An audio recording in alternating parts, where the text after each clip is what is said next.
the people that I have had the strongest relationships with have been Pisces. And I tend to attract them so... I thought you were going to say Cancer. Huh? So, thought you were going to say Cancer. We're friends. They're going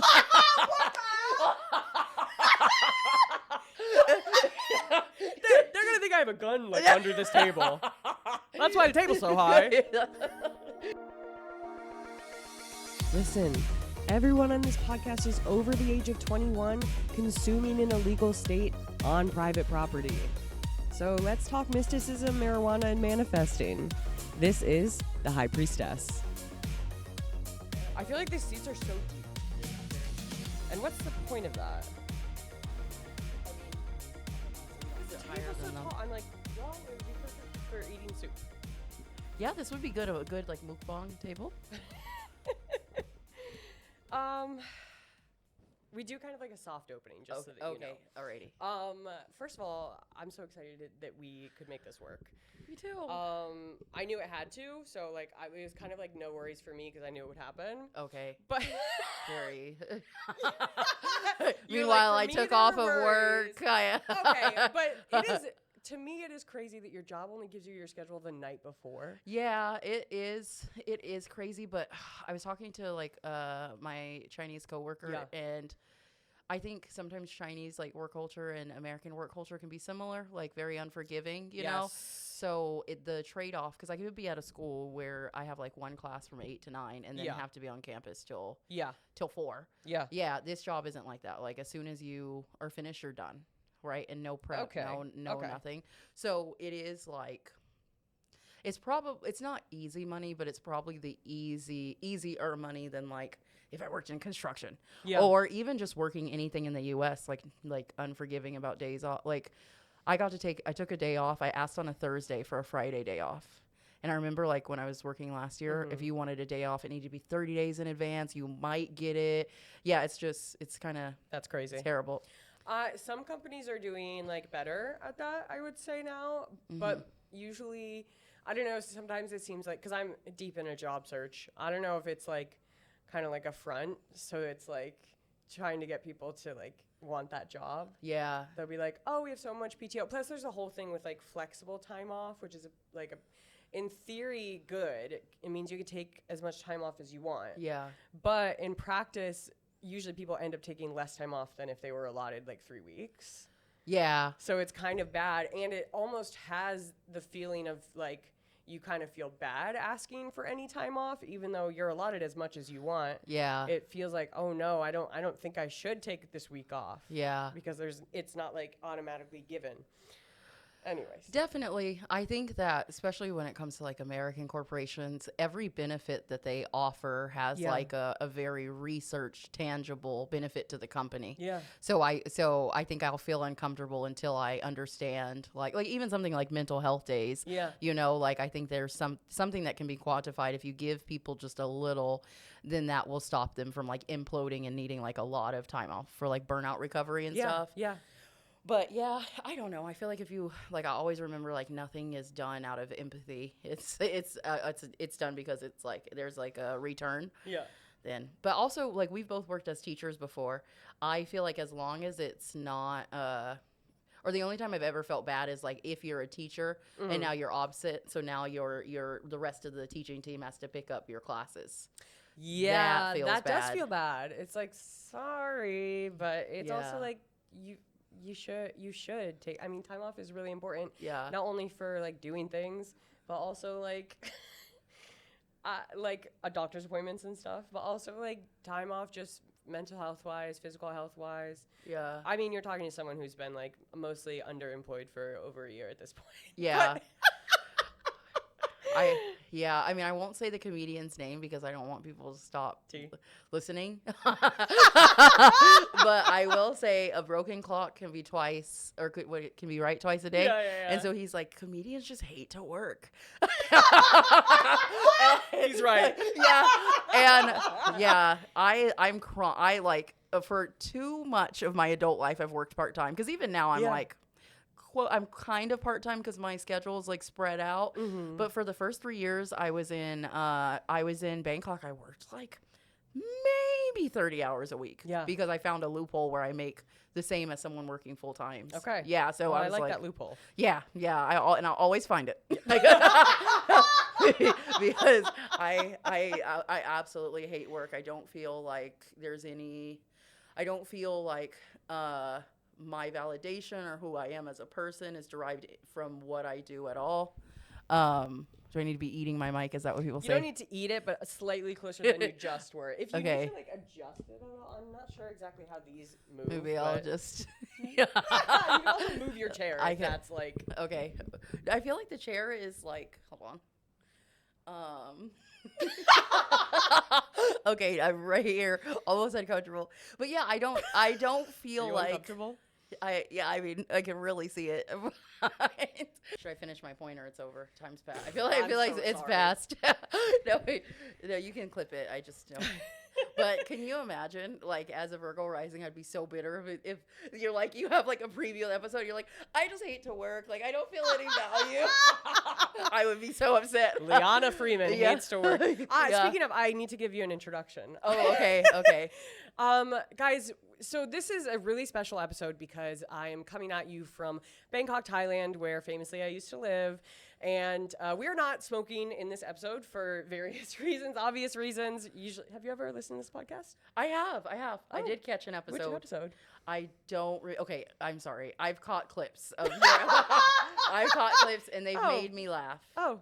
But if it's a redeeming quality, redeeming quality, it's really hard for me to like have an attention span for too long. So I usually watch like even a episode, if it's longer than 45 minutes, it kind of gets me. I understand. Yeah, but I'll watch this. I mean, but I'll watch this one that you're in? Interesting. No, I will watch. Leo Moon. I will go back and watch. Recently, this girl, there's this black girl here, and she has a podcast, and it's in like her closet, and it's really cool. And she was like, "Oh, I want to have like people representing the community." I was like, "Oh, I would love to be on." I was like, "I've been here for like 9 years now." And she's she's like, a perfect guest. She was like, "That's amazing." She's like, "Did you watch the podcast?" I was like, "Oh yeah." She's like, "Which episode?" And I was like, "Oh, honestly," I was like, "I've only seen clips, but it seems really cool." She ghosted after that. This is every person. Oh, I'd watch about. Oh, I know. Just clips. Did you know that the podcast is about weed, even? And astrology. I knew it was about astrology. I didn't know it was about. It's called weed. The High Priestess. Okay. You did say that on the boat. You did say that on the boat. Okay. Yeah, I did say that on the boat. Yes. And I have a sticker for you. And that's also a great name. That's a great name for. Came up with the name first. Yeah, that's awesome. Yeah. Usually we smoke some weed and talk about astrology, but obviously the weed part is out because, by the way, we're in the most insane podcast studio you've ever heard of in your life. Ever seen. It's inside an H&M. A luxury H&M, but I mean, it's okay. It's not luxury, but like in the U.S., when you say H&M, I'm thinking like shirts on the floor. Like they'll give you a discount if something's ripped. That's just because this is in Asia, they're not doing that. Yeah. So it like luxury compared to maybe what you're used to. You plebs in America. Yeah, because I know you guys don't have nice things like that. But so if you can imagine, because if I said a podcast like studio in the middle of a H&M in downtown Seattle, I'd be like, ew. It's the most insane thing. I was looking for a podcast studio in Bangkok, and they all are very expensive, more expensive than New York podcast studios. I was like, what's up with that? Some rich kid with a hobby. And exactly. Yeah. And somebody told me about this. They were like, oh, yeah, there's like a podcast studio inside H&M. Truly fishbowl vibes, I'll say. We did manage to close the curtains as much as possible. However, we can still kind of see everyone. I imagine they can kind of see us, especially since I'm maybe the loudest woman alive. Laugh-wise. Every time you laugh, someone does look at the glass. Oh, God forbid. Oh, they're looking at me? Yeah. Oh. Yeah, exactly. With my Leo rising ass. I know. I like the audience, kind of. I usually record in my home, so we don't have an audience like this. And the, like, walking back and forth, it does feel kind of like the soothing part of a city. Yeah. I don't know how to explain that. Yeah. It's like sitting in like Dean and DeLuca and people walking past the window while you're working. I forgot about Dean and DeLuca. I was so excited. Okay, so your guest today, obviously I said we have a very special episode. We're in Bangkok, Thailand. And honestly, when I first came up with the concept of this podcast, you're one of the first people that I was like, obviously I have to have her on. Because not only do we go way back, We back. were of course friends in Bangkok. We met in 2019, I believe. Yes. And you were into astrology before me even. We met when I was like first Really getting into astrology. And I remember because we shared a taxi back because we lived in apartments that were like quite close to each other. We were in the base. Yeah. Wow. And we shared a taxi back and we were talking. And I think I told you my moon sign, which is Sagittarius. And you're like, oh, and that's perfect with my Leo moon. Yeah. Yeah. And then I proceeded to leave my phone in the taxi. I'd have to chase it down and go, wait, guys. I did leave my phone there. And I am a Sagittarius moon. You don't remember this? It was brief. I remember, I realized almost immediately. Did you even tell me? Because there's a chance that you didn't tell me.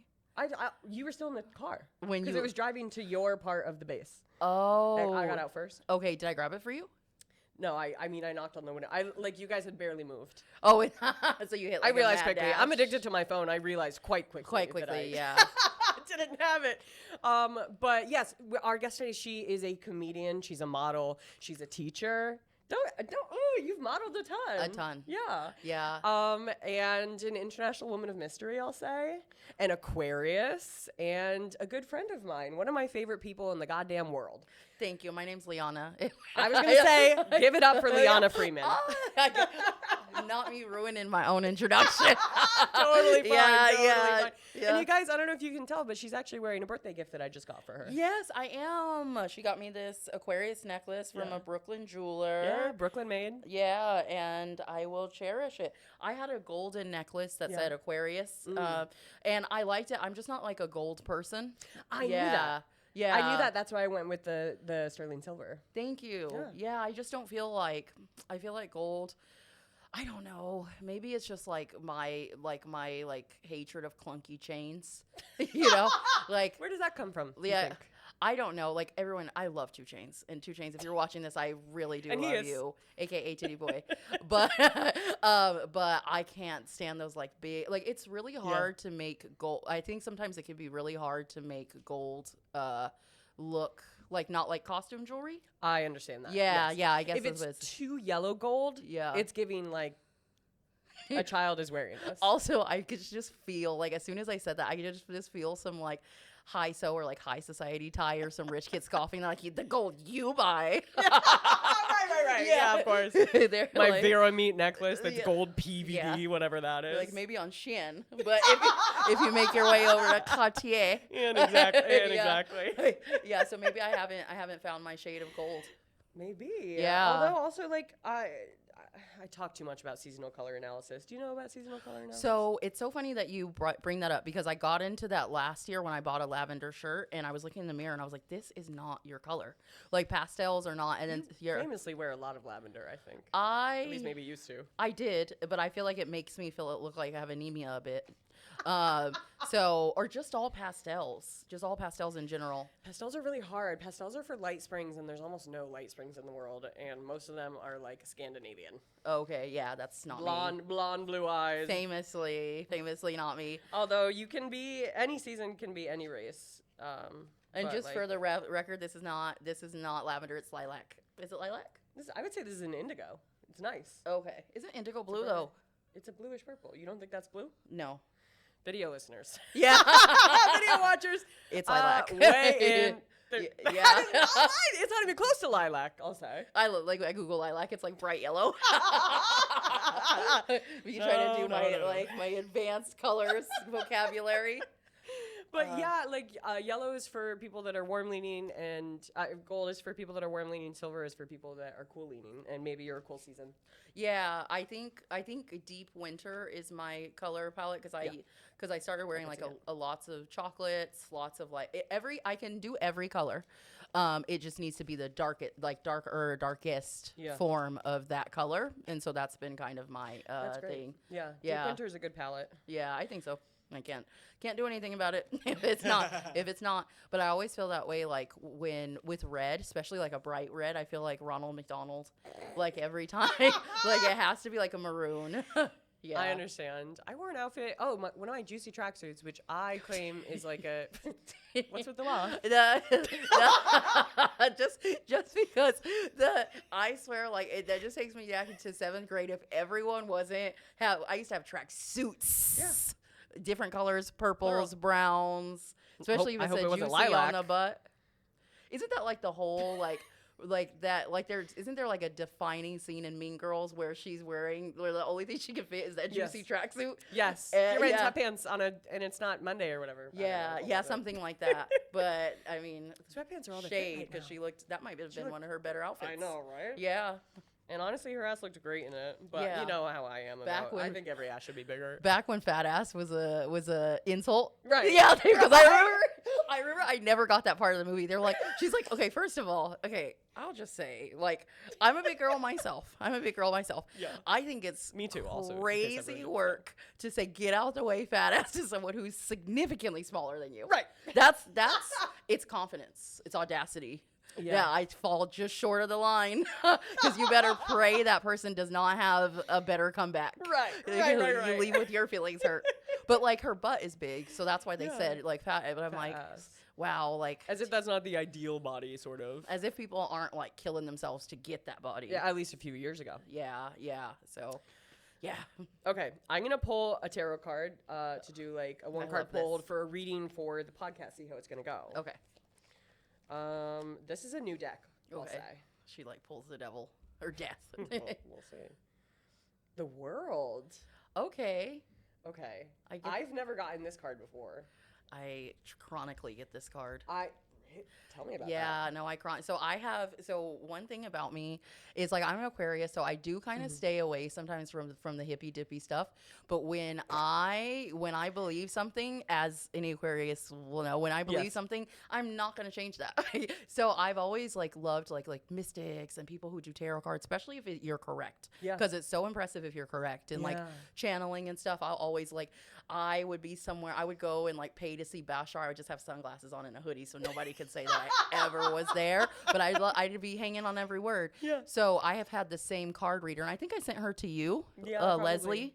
Yeah, I think so. For like 4 years. Yeah. Yeah, and so every time there's like a big decision to be made, or like a time of that where it's like very tumultuous, I'll like have her, and so I get Queen of Swords almost every reading. Yeah, which is apparently Queen of Swords is Aquarius, so I think it's on my Instagram. And I always get like the World card.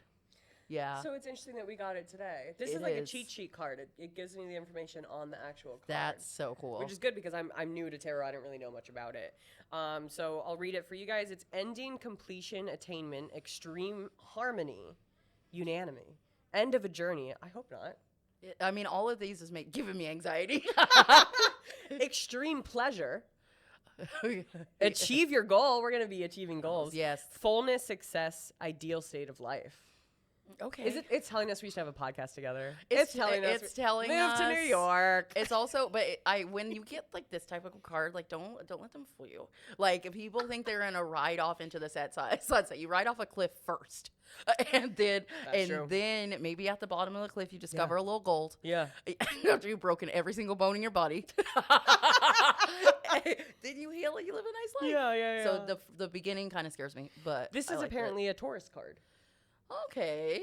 Which is interesting because we are going to talk about Taurus a little bit when I do a reading for you, but shockingly. Yeah, I know. I know. Yeah, just you wait. I'm very interested. As long as you don't like try to set me up with a Taurus. If he walks in, I would never know immediately. I would literally never. Yeah. Oh. Even though they're notoriously hot, like I'll give them. I am attracted to them until I. For sure. Yeah. You would love my friend Victor. He's been on the podcast. He's a Taurus Sun, Leo Moon, Leo Rising. Le'Ana and Victor Vickley. That sounds like a gay man. Capital G gay. Okay, and not only and Vickley sounds like a new disease. Crazy. It's so crazy. Okay. But yeah, completion, success, reward, joy. So I think this is a mostly positive card, especially since, in fact, we are recording abroad. I mean, to get the World card while I'm recording abroad. 5th house Stellium. Auspicious. What can I tell you? You do have that 5th house Stellium. And I have my moon in the 5th house. Okay. Yeah. Which, creative placement. Okay. Yeah. I'm not gonna. Let's focus because I can go a million like different places. Kind of the point of a podcast. Totally fine. Oh, okay. There's no. Yeah, you didn't send me like a structured like syllabus of like. Thing. Yeah. I do realize you're a Virgo rising. Yeah. However, Yeah. I usually send somewhat more information to the guest. I'll say like, here's a couple of the questions to prepare for, although most of them I don't tell them beforehand. And I'm going to do a reading and blah, blah, blah. But there was just so much logistics to figure out with this episode that stuff kind of fell to the wayside. No worries. I'm good at adapting anyway. But I'm super curious because you've been into astrology for a long time. How did you first get into it? So definitely through my mom. Okay, so here's the funny thing. So my most formative years up until I was probably about 10 or 11 were like being a Jehovah's Witness. I used to knock on doors. Famously. I remember you were knocking? Oh yeah, I remember. And you're a charming kid. I got an award for being one of the highest like junior knockers. All I remember They're giving is awards? because I live in like a very like a conservative like white and Hispanic town. That's where I grew up. Tri-Cities, Washington, Eastern Washington vibes. You know, the inland Northwest. Yeah. And so there's like no black people. Right. So I just remember like a lot of old white guys be like, "Don't you see the sign?" And it's like, "Beware of dogs" or "No solicitors." Yeah. And then I was like, "He'll go to hell first." But So my mom, she was like a very young mom, and so I feel like being a Jehovah's Witness gave her community. You know. Religion often does that. It does. And also, you know, she had some just some challenges that come with that set of circumstances. Cause I think she had like 3 kids when she was 21, which is when she started. So, after she left the church, cause I don't know if you guys know like Jehovah's Witness stuff, but very quickly, if you violate the rule, you're like disfellowshipped. And that's like, we're not like the other people of the congregation aren't allowed to look you in the eye. Mm-hmm. They're not, when they walk past you, they're not allowed to say hi. Like, it's almost like you died.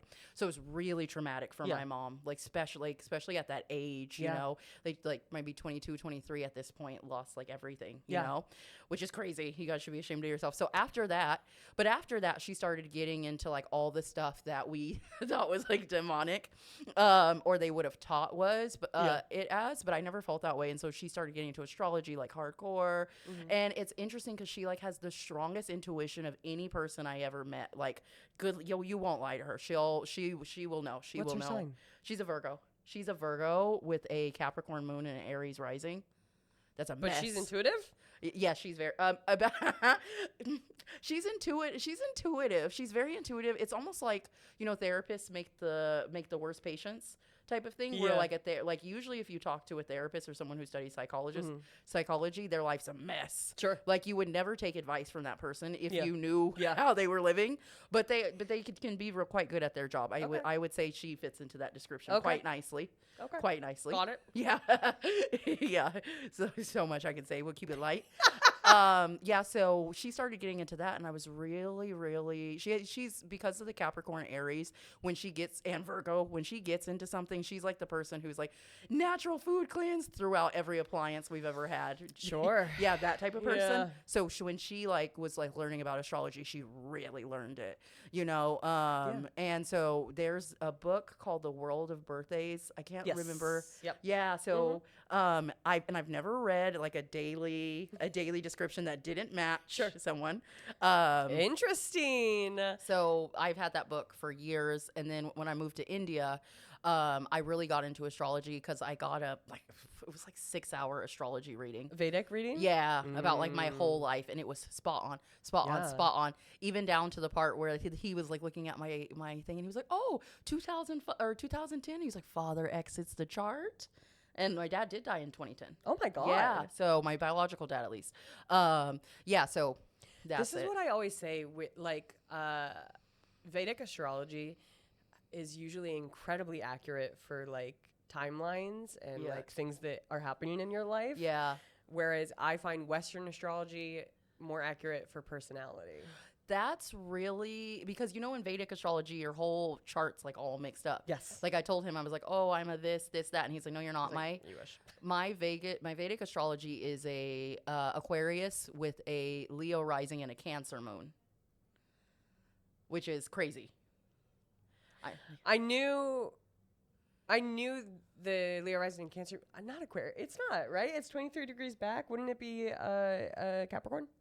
It was no, I didn't change to a Capricorn. Did I change? But you're right in the beginning of Aquarius. Did I change to a? Almost certainly. Maybe I did. Maybe it did change to a Capricorn. The only thing that I can really remember is the Leo, because my moon became my rising. Yeah. Yeah, and then the Cancer element. That's because it was Virgo and it went back to it's 23 degrees behind typically. Okay. Yeah. So it may have been Capricorn, but the most interesting thing Cancer. about that, or about the Cancer moon thing, is that the people that I have had the strongest relationships with have been Pisces. And I tend to attract them so. I thought you were going to say Cancer. Huh? Thought you were going to say Cancer. We're friends. They're going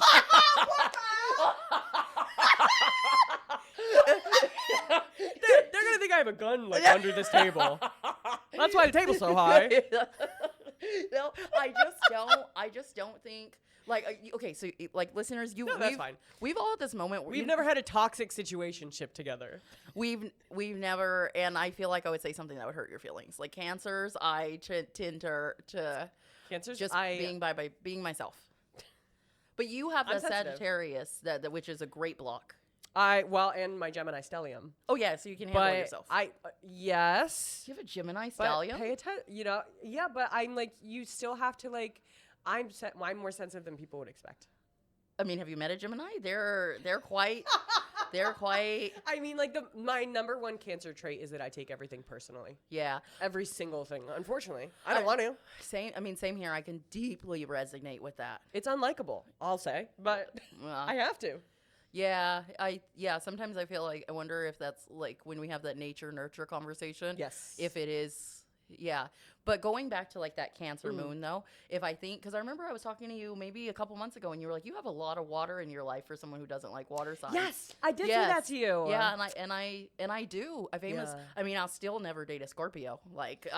But, and we know one Pisces is this one of the strong relationships you're referring to? No, I wouldn't. The one you're talking about from last night. No, I wouldn't say strong, but I would say the attraction is there. Right. And I just finished dating a guy who was a Pisces, and I think that they're just maybe a little too sensitive, because the opposite side of sensitivity is he'd be real rude when they feel when they feel hurt. I don't know what you're talking about. Yeah, but yeah.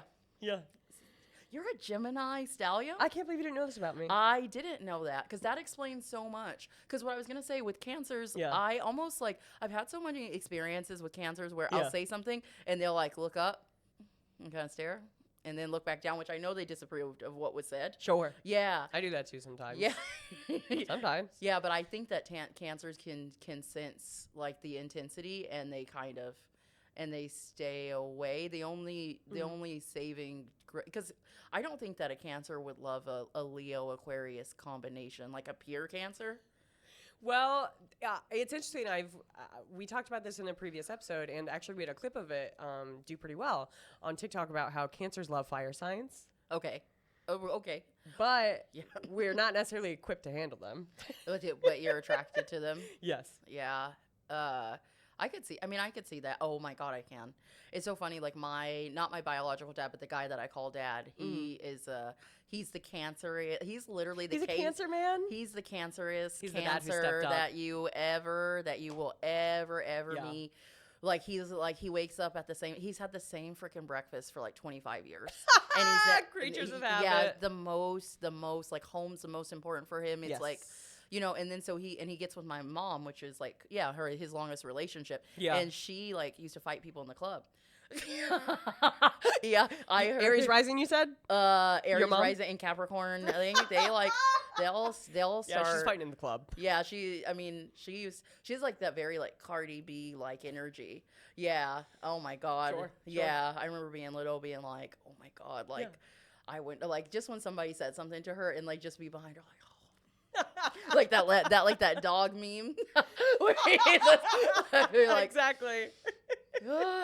Yeah. So your mom got you into astrology, and then it like solidified for you when you got the reading done in India. Yeah. And then because you're someone who regularly checks in on like transits and stuff, because you'll message me about them. You'll be like when you were like, oh, I want to do that crazy swing thing. Yeah. But Pluto is yeah, in in my eighth house. I was like, no.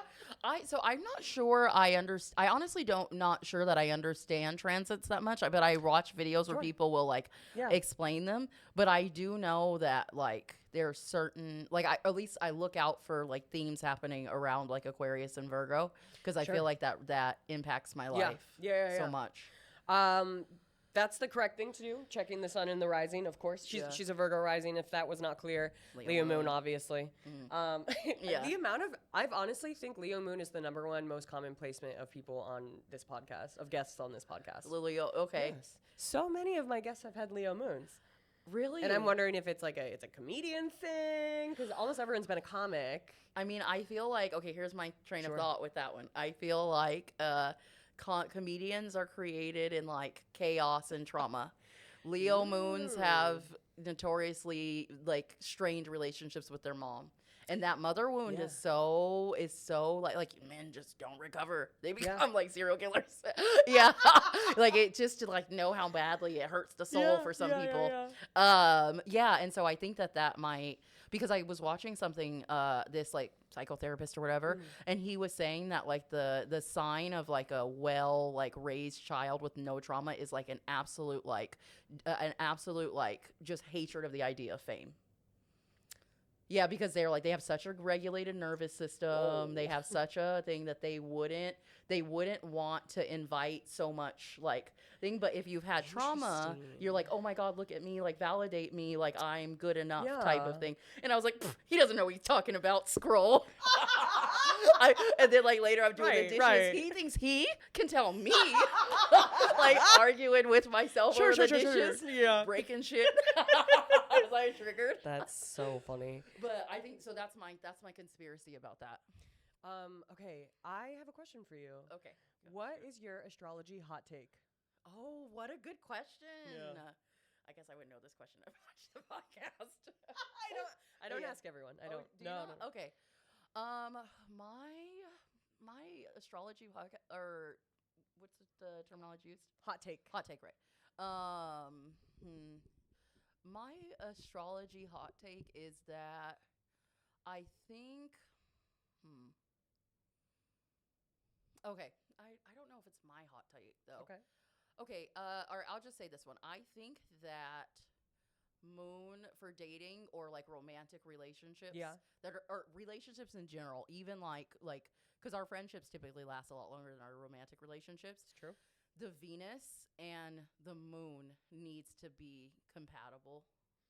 That's like, I think those are more important than, because you'll see like people where I'm like example, my, one of the girls at work that I really like, she's a Scorpio and her husband is a January 26th Aquarius. Oh. And I was like, how? I was like, men just don't be caring about partnership.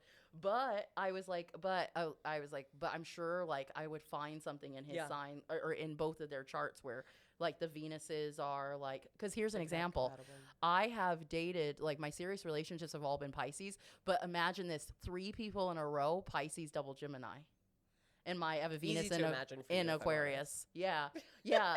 If honestly, the Pisces might be the redeeming factor, like because a triple Gemini, he's evil. He's not too much on that. Yeah. I mean, in a man.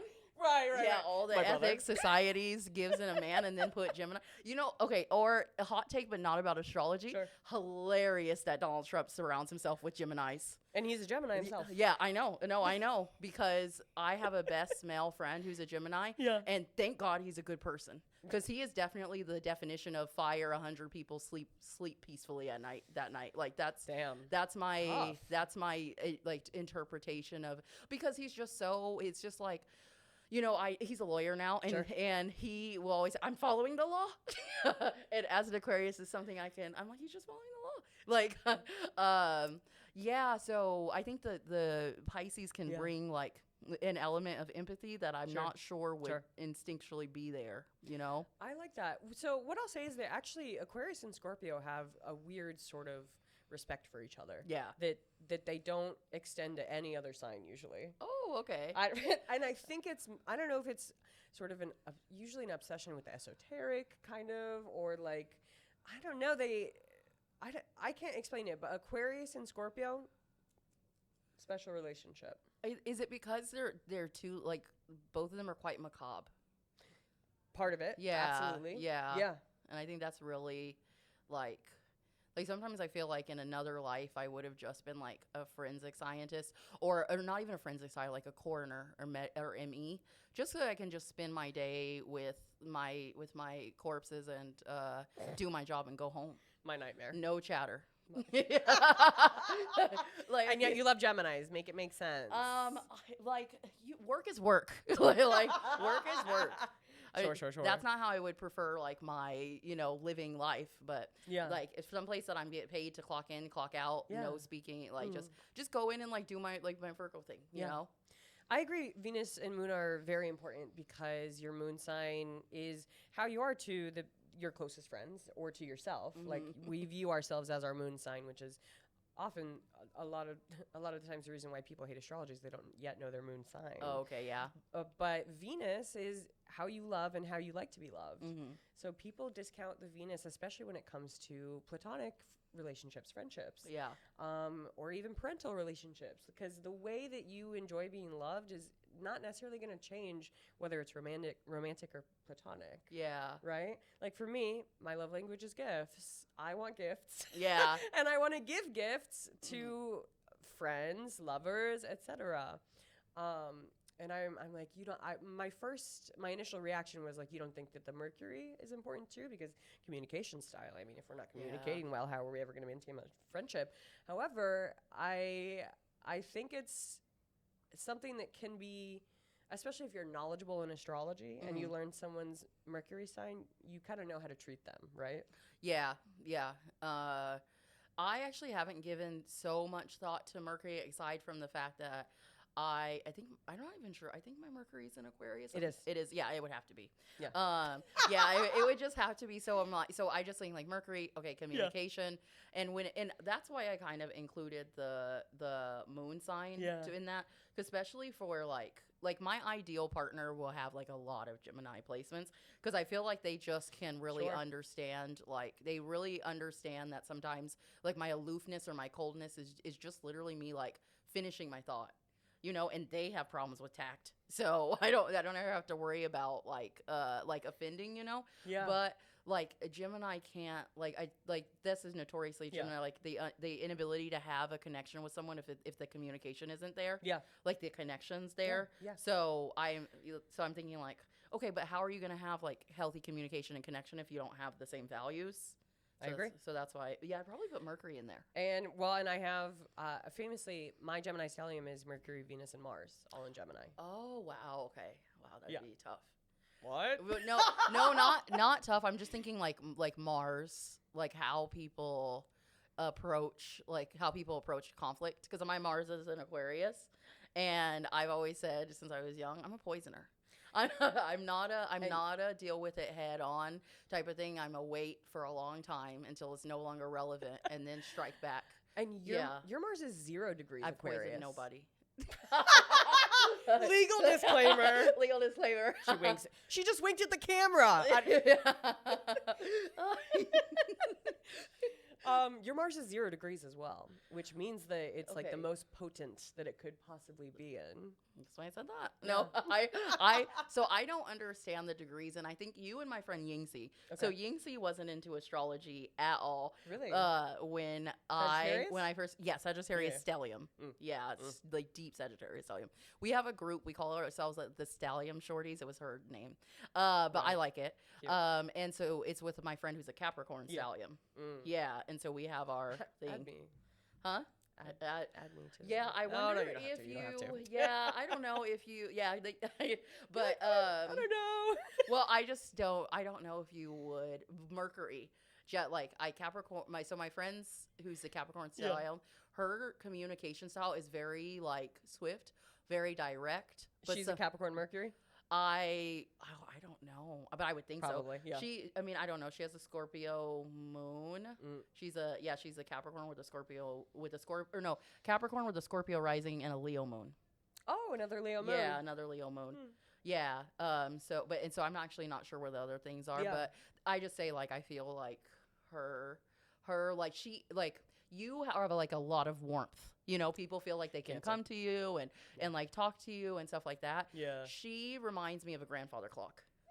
Like, you know what I mean? What was her rising again? Scorpio. Right. Yeah. She like so. I'm a Leo rising. That's the warmth, right? Yeah. And Cancer, of course, welcoming, host, etc. Yeah. So. Don't add me. I'll just think about it the rest of my life. I also I feel like I don't know. I feel like I mean, there's so much that could be said there. Sure. But yeah. So Yingxi wasn't really into it, but now she's like both you and her are so advanced. Like every time I talk to her, she's like, oh, I can understand that. She's like, there's a transit, or like I told her I went on like 3 dates. So like, mind you, I can go years without going on a date, but like in December I went to like 3 or 4 dates, which is crazy. First dates? First dates. Yeah. Or not first dates. I had one was like our 3rd date. Sure. Yeah. Okay. But she was like, oh, well, Venus is in Aquarius, so that makes sense. And auspicious. she's like just so on it when it comes to like astrology. Yeah. Yeah. Cool. Yeah. Well, send her the podcast. Will she be listening to this episode? Yeah, definitely. She's always telling me to send send my stuff to her, but we never shout do. out. Yeah. I love you. So do you have an astrology cold take? Like something that everybody believes and is just like, yeah, that's just true. That Sagittarius and Cancer men are violent when triggered. Oh my gosh. Yeah. Yeah. I mean, they make up for an substantial amount of serial killers. Let's start there. Yeah. Really? Yeah. And I thought a lot of them were Virgos. And okay, let me say if you add a mother wound to the Sagittarius one, I'm sorry, like I don't mean to like jinx every man who's had a bad mom who's a Sagittarius, but I don't think that you're eligible for healthy relationships. Like I think you should abandon that part of your life unless you really have done some work, but it can't be like 5 years. It needs to be like a decade, because imagine like having to unlearn patriarchy and then unlearn like a mother wound at the same time. Yes. But still want to seem cool. Yeah. Yeah, no, Sagittarius with a mother wound, I didn't think I wouldn't recommend it for myself or my children or anybody.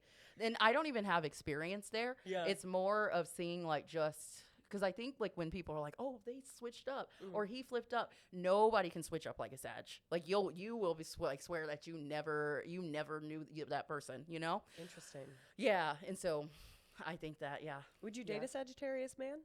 So in your astrology write-up that you did for me, you said that I'll be attracted to Sagittarius, but you don't think that they take themselves serious enough. Yeah. And I thought about that for a really long time. Yeah. And the men that I have been into who are Sagittarius, they're too type B most of the time for me. Yep.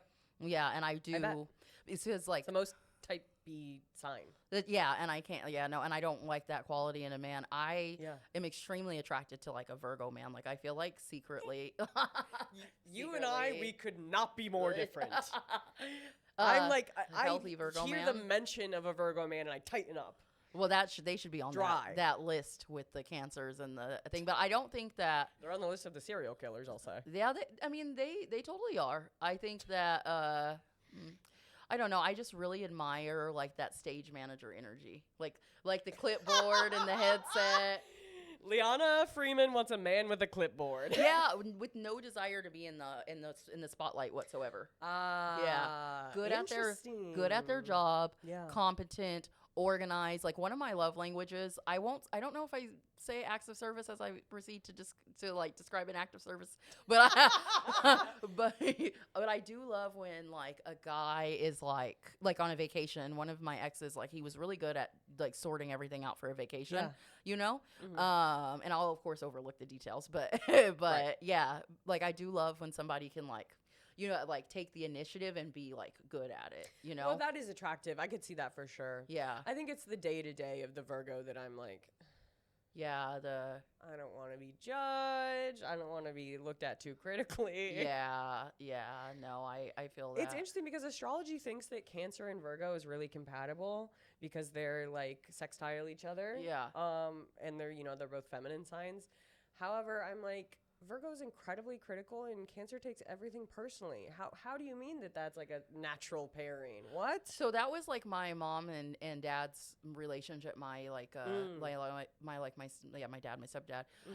Yeah, and I think that it was really like I think that it was a really hard relationship for him. Yeah. Yeah, because he seems like he would be the one to like get his feelings hurt most often, but he would express it maybe as like being a bit more reclusive or like stuff, and then because my mom was so fiery, it would almost always like manifest itself as anger. Yeah.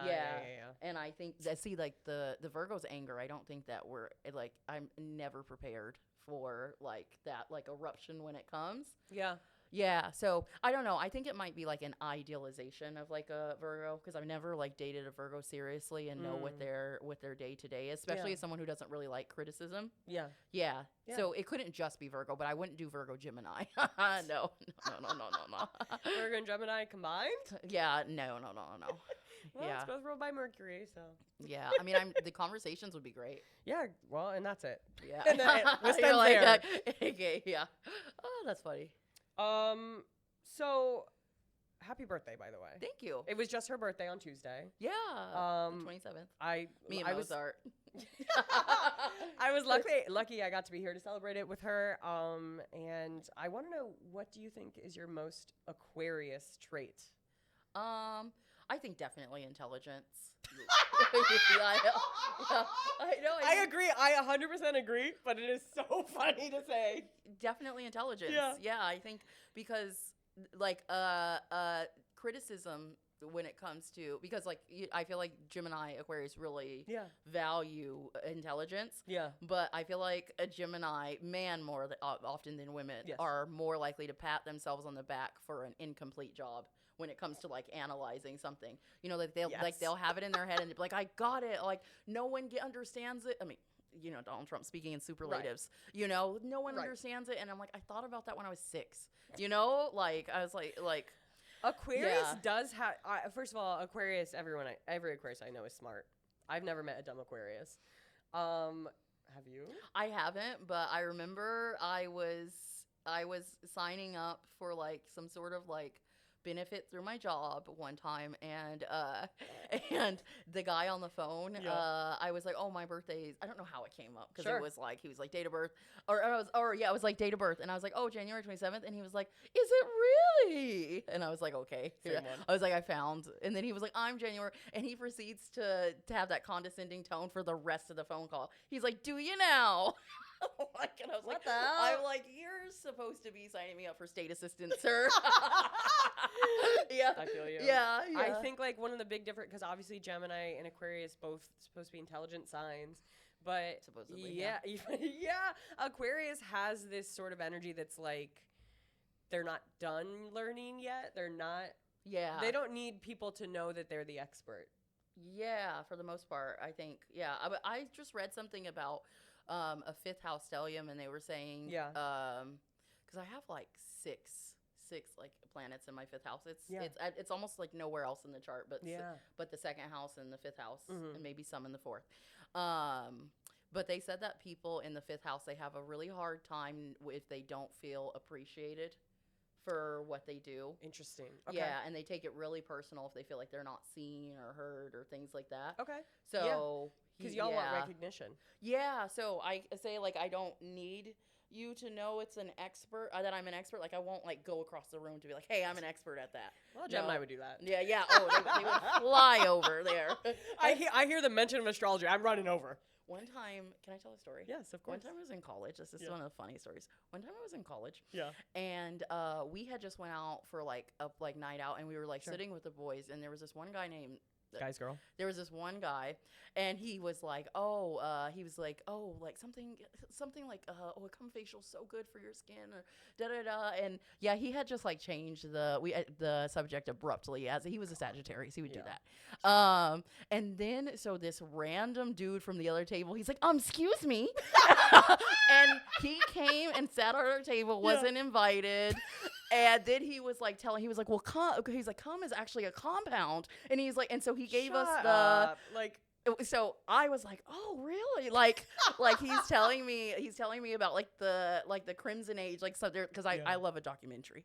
Yeah. And so I was like, oh, that's like actually fascinating. But I couldn't get over the fact that he had his like food tray. So you picked up your food tray, came to a full table, like mosey, squeezed yourself in there. He's just trying to make friends. And then da da da. And it was so funny because there was this Asian kid who was sitting with us, Asian American, who was sitting with us, and he couldn't believe the balls on this guy. He was like, for you to, it was so funny. And that's what I'm talking about. Like flying across the lunchroom to tell someone that you're an expert in something that's kind of like an embarrassing to be an expert in, unless you're like a biologist, which he may have been. Proud. Yeah, he may have been. Who knows? One thing I love about Aquarius is that like ability to almost like play dumb when it's beneficial. Yeah. As soon as I heard the term voluntold by my aunt. What is this? Voluntold. So my aunt is like, she's a hard worker. She's a Virgo. Sure. She's like super, super Virgo. And so she was like, if you play all your best cards in the beginning of a job, she's like, you'll get voluntold for no extra money. So that's probably the part where we're like weaponize incompetence. Like the way I pretend like I don't know how to use a fax machine. Right. So some people will, or not fax machine, the copier. The copier. There was a time in my life, when I was like 10, that I really wanted my own fax machine. Le'Ana. I know. Virgo rising. Yeah. That's so. What were you gonna do with it when you were 10? Well, okay, maybe I was a little fax older. Santa Claus? I don't give me ideas. No, it was like I think I was like around 13 because ever since I was like 13, I was like in FCCLA or like captain of debate or something like that. So I just remember like there being like a lot of field trips, lots of waivers, lots of stuff, lots of doctor's appointments because I was like notoriously really sick as a kid and had to do like a lot of stuff myself. Yeah. And so I just was like, damn, because every time I needed to fax something, we lived in an apartment complex, so I'd have to go to the thing and be like, excuse me. And I hated it so much. So that's why it was out of utility. Interesting. Yeah. That didn't make any of my Christmas lists, I'll say. A fax machine? Could you imagine? It's so expensive and it's so useless. Right. Yeah. What did your parents say? I never I don't think it was something I vocalized. I was just like, I think God, if only I had a fax machine. But so I wouldn't have to leave my house and do this. Yeah. Le'Ana. Yes. Who is in your dream blunt rotation? Oh, okay. Okay. It's so funny because you were like, there'll be a blunt rotation question. And I was like, I thought you were going to ask, like, if I like to pass it to the left or the right or, like, hold or something. Oh. Okay. Because I was like, okay, well. My dream blunt rotation, Barack Obama, for sure. You're not the first to say him. And there should be no Barack where there's no Michelle. Like, so she has to be there. Her too. She's been in multiple people's. I've started to think Don Lemon because he might be the messiest person. Okay. Yeah, like I don't know if this is real, but I feel like this is of his personality to like the suicide rate among farmers in like Iowa. Yeah. It would be Don Lemon who would be like, "Hey, are you suicidal?" Because I kind of heard like as soon as he got cut loose from CNN, he like got to be who he is. What's his sign? I don't know. I'm gonna look it up. But Don Lemon, he's not as like a. Like I like Jason from TMZ as well. It's so funny. Barack, Michelle, Jason from TMZ, Don Lemon. Sounds awesome. In the H&M podcast studio. In the H&M podcast studio. I think that you would have to. I really have a lot of respect for rappers. Just a lot of them because of their their rags to riches story, truly rags to riches story. I'd have Wiz Khalifa there, not because of the smoking thing. He seems like he's a dude who really puts an effort to like manage his emotions and like not make the world a worse place. Let's hope that it's not like breaking news, 71 women. No. Why do I feel like he's a Cancer? He's a Virgo. Oh, he's a Virgo. Interesting. He's a Virgo. Yeah. I saw him in concert once. He was good. He was in college. I saw him in Snoop Dogg for 420 in Seattle. Ooh. Yeah, and they threw out 1,000 joints. Didn't catch one. I got hit by one. Well, and somebody else picked it up. Yeah, it bounced off and went into some girl's hand. He's like, she's mouthing. What Sorry. the hell? I'd be asking for that back. As she opens it and smokes She's it. lighting it up. Yeah, she's like, I'm sorry about your head. Yeah, and I feel like there needs to be like there's one woman.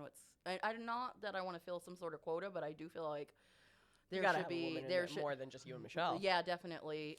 Me maybe.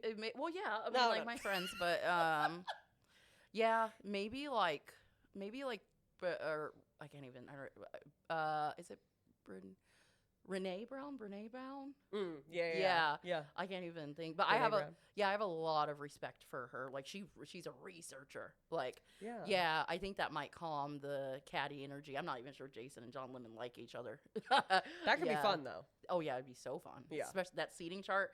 I would like lick the tip of my pen with a feather and write the seating chart myself because it would be something out of. And probably maybe Cardi B. Okay. Maybe Cardi B, just because she's so wild political. Card. Throw a wild card in there. Well, she's a wild card in the sense of like her behavior, but I think that her political points of view, like she's there with it, and she like keeps her finger on the pulse and stuff. Well, she's a Libra. Yeah, with double Aries. Social justice, very important to Libras. Yeah. And Aquarius. So I think she would be really cool, and she just has that perspective because I feel like between myself, like Barack, Michelle, and likely Jason, like we've had like a very like middle class upbringing. Sure. Yeah, or like just because my grandparents like a middle class upbringing. Yeah. So a lot of the struggles and stuff like we can't relate to. So like when Cardi B talks about like she was like, oh, like 40% of my check is gone. She's like in taxes, like what the hell are you using it for? Because I see dirty streets, and I was like, that'd be so hard. Yeah. A dirty street. We don't have, I live in suburbia. I haven't seen a dirty street. I mean, I was like, what about the street? About your poor upbringing. Yeah, what about the street sleepers? I remember one time I was walking on my morning walk from my dad's house, and there was a piece of like dog poop, and I was like, I was like, you think you know your neighborhood? Yeah. The only reason we don't have a gate is because the city told my dad he can't put up a gate. Really? Yeah. Damn. Which is hilarious. Yeah. That is hilarious. Ugh, cancers. Don't cancers exaggerate? Yeah. They What about it? Exaggerate. But can I tell you that we have at my house, like in suburbia, my dad's house, he has this yard, right? Mm-hmm. And so a drunk driver, like, okay, imagine a perfect square, right? Sure. Imagine quadrant 4 of that square. So that's the bottom, or quadrant 2 or 4, I don't know, depending on how you write it. But it's like the bottom left corner. Okay. So that's the whole square. That's the yard, right? And in the middle of the yard is like the house. Okay. And so one time a drunk driver like had literally, you could see 2 marks from a singular tire. Singular tire went through my dad's yard. The next thing I know, he's on the news. He's on the news talking about, he's like, yeah, they could have a few more feet and they would have killed me. I'm lucky to be alive. I called my dad, like, they would have had to pass through the living room, the guest room, the guest bathroom, the kitchen. His house is the furthest quadrant. Like they would have taken out the whole fucking house if it was and I hate how the news be taking people so seriously. Right. They're like, Mr. Nelson, while Mr. Nelson laid in bed.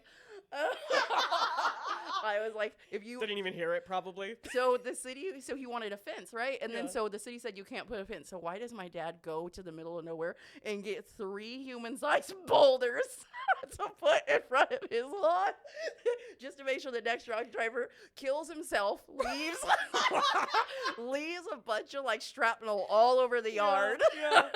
takes out a few windows. I promise you, it would have been, because if you drive through the Yeah. quadrant, like the way the guy was going, he was Yeah. gonna go through the driveway and out on his merry way. Yeah. And I was like, man, they just exaggerate. That's so funny. Usually for manipulation purposes. No, my dad just loved having the star of the show, being the star of the show. Does he have Leo in his chart? I just think that like sometimes he's so used to like just being in a supportive role, you know, that Well, that's also very Leo. yeah. So to be like he got his best hat for the news and was like, yeah. What day's his birthday? He's July 17th. That's fine. Yeah, July 17th. I prefer the June Cancers. Did you? Because it's like me. Yeah. Oh, okay. I didn't even think about how that could change things. I think July Cancers are so serious. Interesting. Mhm. Yeah, because I would say that's probably because the June Cancers are more likely to have Gemini placements. Okay, and then the July Cancers would have Leo placements?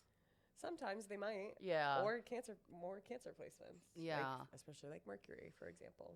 Hmm. Because a Cancer Mercury is actually somewhat my nightmare. Cancer. Yeah, communicating like a water sign would be hard. You know who has a Cancer Mercury? Who? Donald Trump. Does he have a Cancer Mercury? He has a Cancer Mercury. He doesn't That's seem why like he takes everything personally. Yeah, everything personally. Yeah. Everything personally. I have a game for you. Okay, I'm game. Okay. So basically, you know if you've listened to the podcast, but people have given us their high thoughts. Okay. And we are going to guess their sign based on their high thought. Ah, that's awesome. Okay. Yeah. Okay. So number 1. Okay. If space is always quiet, it could be listening. If space is always quiet, it could be listening. Scorpio. It's reminding me, it started off so strong. Yeah. I don't want to label this as an Aquarius because I can't believe an Aquarius would type this with their fingers and send it thinking that it's fire. Read it again. If space is always quiet, it could be listening. It's got a bit of a tinge of paranoia in it. It does. Yeah. It does. It could be listening. Yeah, this sounds like a boomer or of the boomer generation. You think a boomer submitted a high thought? No, not at all. Not at all. But if they could, Sure. I'm gonna say a Gemini for this one. Gemini. Okay. Yeah, they have deep thoughts. Yeah, I could see Gemini, I guess. I'm Yeah. gonna say Scorpio. Scorpio. Yeah, I don't know. Maybe I don't know. Scorpio. I would just hope I would just like think that Scorpio would be a little bit more like profound than that.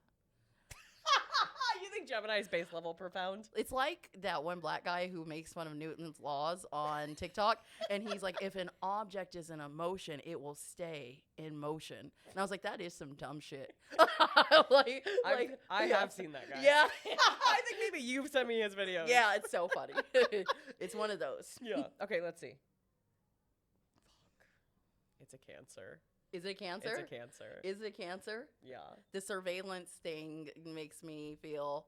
I feel like I don't know. can see Maybe it. I'm just basing it off a singular Cancer, but Which one? or I just think that Cancers value their home, so they're willing to protect it. Sure. I'd be wondering how many Cancers are gun owners. Oh, that is a really good question. In America, well, Cancer men, Hi. at least At 70%. least all.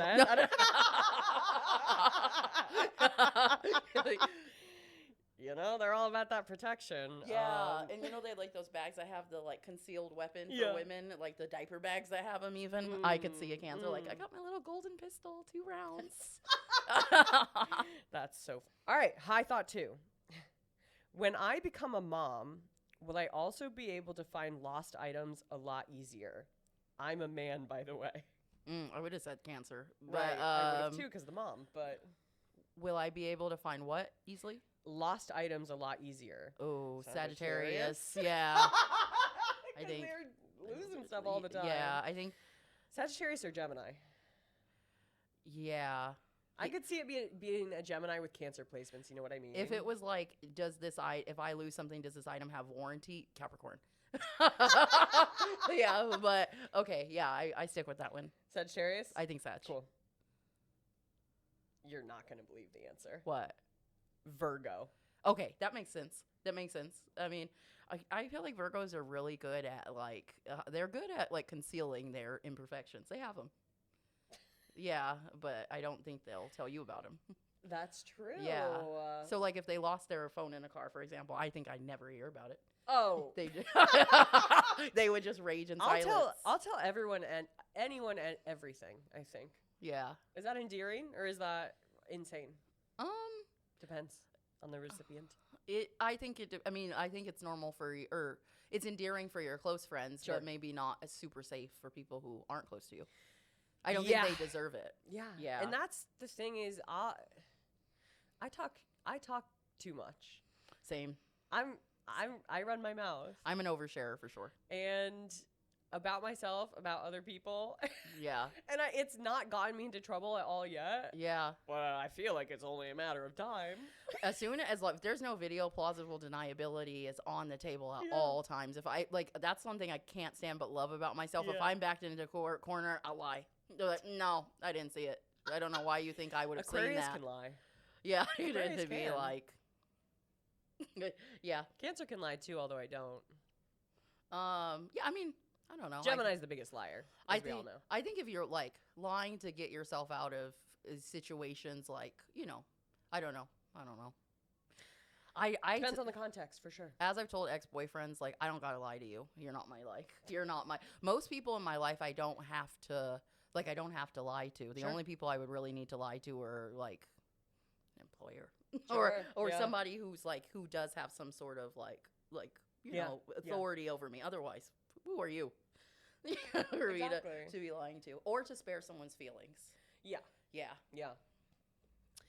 Okay. High thought number 3. Okay, I'm so excited.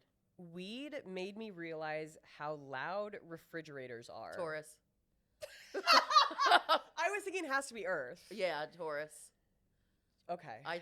If that's not a Taurus, who's the other earthy Taurus? First of all, refrigerator. And the sound it is giving Taurus. It is very giving. Someone who spends a lot of time at home.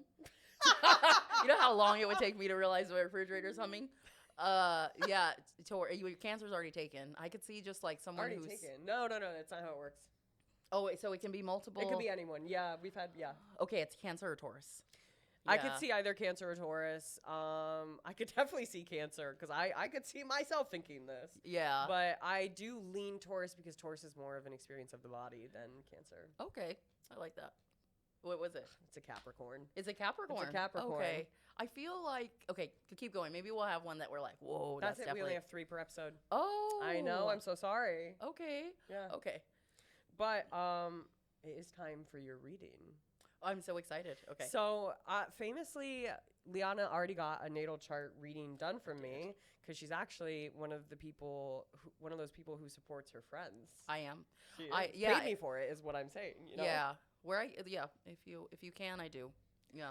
And that's how it should be, you know. I think so. I think it definitely should be that way. Yeah. And I think that because I definitely coming from like the people who really, really hustle, sometimes you don't have it. And I think that sometimes we can tell ourselves like, oh, if I don't have it, like, let me retreat until I do. Yeah. And for a lot of people, like, it doesn't, like, it can be like supporting your business in that way, but maybe you don't have the money for it. Mm-hmm. So you tell somebody else about the service and they pay for it. Exactly. You know, like it can be just like showing up. I just wanted to say that because it's easy to feel bad in those situations. Yeah, that's true. But yes, you are a very supportive friend and the reading was pretty good, I think. I must go back. I downloaded Google Docs onto my phone. Yeah. It had been downloaded before. I have the whole Microsoft productivity tab. But I downloaded so I can always have access. So in TikTok, they were like, I want to see like your Aquarius Mercury's. I'm like, hold on. Yeah. You. So it's been very helpful. So I'm not going to do an in-depth natal chart reading because I've already done that to you personally. Okay. I will quickly go through your placements for reference of the people that are listening. But obviously you're an Aquarius sun, you're a Leo moon, you're a Virgo rising. You have Mercury, Venus, Venus, and Mars all in Aquarius. Kind of like how my Mercury, Venus, and Mars is all in Gemini. That's crazy. I can't believe I didn't know that. Wow. Yeah. That changes everything. Your Saturn is 29 degrees Aquarius as well. Okay. So another Aquarius placement. Yeah. And your Jupiter is in Scorpio as well as your Pluto. I did see that. I did see that. Yeah. But what I wanted to do was a reading for your year because you just had your birthday. And I have recently learned about this thing called House of Perfection or Time Lord, which means that each house rules a different year of your life. Okay. And it's supposed to be like a time that that it's like what that house represents is supposed to be the theme of your year. Okay. So for you, it's currently the 9th house. Okay, thank God. You just entered a 9th house year. I think I saw that with Virgo transitioning from 8th to 9th or something. I don't know. Okay, I don't know. So 9th house, as you know, it's like the house of travel, the house of foreign places, of wisdom. In a whole sign system, the sign in your 9th house is actually Taurus. Yeah, I think I've seen that before. Yeah. Yes. However, in Placidus, which is the house system that I use, it has like the last third of Taurus and the first 2/3 of Gemini. Okay. So I'll be talking about both of that. Okay, I'm excited. So if we are talking about transits, so like when planets are moving or affecting your personal planets, we want to look at what is affecting that 9th house because this is like the important house for you this year. And of course, like Taurus in the 9th house would be like taking your time with you know, learning about foreign things or gaining wisdom. Whereas Gemini in the 9th house is a little bit more of an expert already. Okay. So a little bit of both, we'll say. It's already feeling so true. Or just everything I've been thinking about this week, but continue. Sorry. Yeah. No. You're welcome to chime in with anything. Well, I've just been thinking, like, because I've been in Thailand for 9 years, and I've been thinking over this, like, year, like, you know, like, I've seen everything I want to do. I'm definitely on the expert level where, like, pull up the map, I know exactly where it's at. Yeah. And so this place is starting to lose that feeling that I love as being a foreigner with, like, it's like there's always so much more that you don't know than you know, which is still the case. Like, I don't speak fluent. But I'm just starting to feel just like, just like very, like the boredom creeping in, and I don't want to feel that. Yeah, so it's interesting that you say that, because it's very true. Put Pasatay there, mate. Pasatay, Chan Kaljay, Pasatay, maybe Samha %, C-sip %. Okay, it's pretty good. Yeah.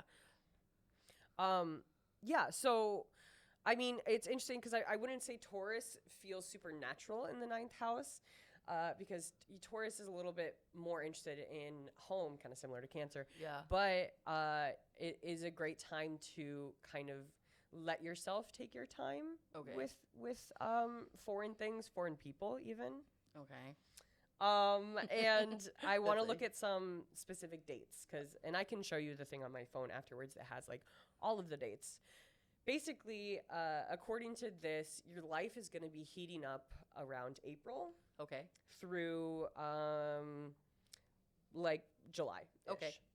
And specifically, I'm looking at April 17th through 19th. Venus trines Neptune and Uranus. And then that's like the 17th and the 18th. Your natal Venus will trine Neptune and Uranus, which are entering Gemini. Okay. Basically. And then it's going to square your Mercury on the 19th of April. Okay. What that means to me is it's giving you're gonna have like a probably very sweet short romance in that time. Okay. That works. That probably ultimately will end on April 22nd, very short, because Venus is going to be opposite your Pluto. Okay. And so that's sort of a life lesson. A 3-day life lesson. 5 5 days. Yeah. 5 days. I mean, Yeah, I get you. It's happened before, no? It's not only happened before, but I get irritated easily. So about You're day ready to cut people off. Yeah. about day 5, Yeah. you know, yeah. So yeah, that's April 17th. Be extra sensitive if there's any man coming into your life or whatever. Yeah, I'll dash him away. I can't wait. Right. I'll literally kick him. On April 24th, Venus is entering Gemini. Okay, more like it. Yes. Yeah. and it's going to be trine your Mars because, like I said, your Mars is at 0 degrees. Okay. In Aquarius. So Venus just entering on April 24th means it's an exact aspect. Okay. So that's going to be a big confidence boost. Okay, so good. you're actually going to leave that short relationship feeling more confident, Yeah. I would say. And probably in a fun, flirty mood. Okay. However, you need to be careful about not rushing Okay. into something. So no third date vacations? No third day vacations, Le'Ana. Well, especially very next day, April 25th, Uranus is entering Gemini. Okay. Which means a lot of things, not just for you at the international level. Because I've probably mentioned on the podcast before that Uranus and Gemini has been the time for a lot of big wars for America.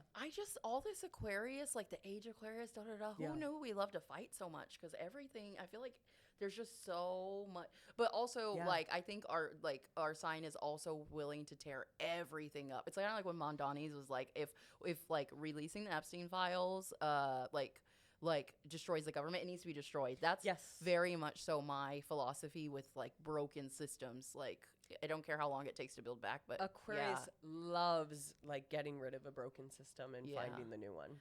Or just like pushing over really tall Jenga.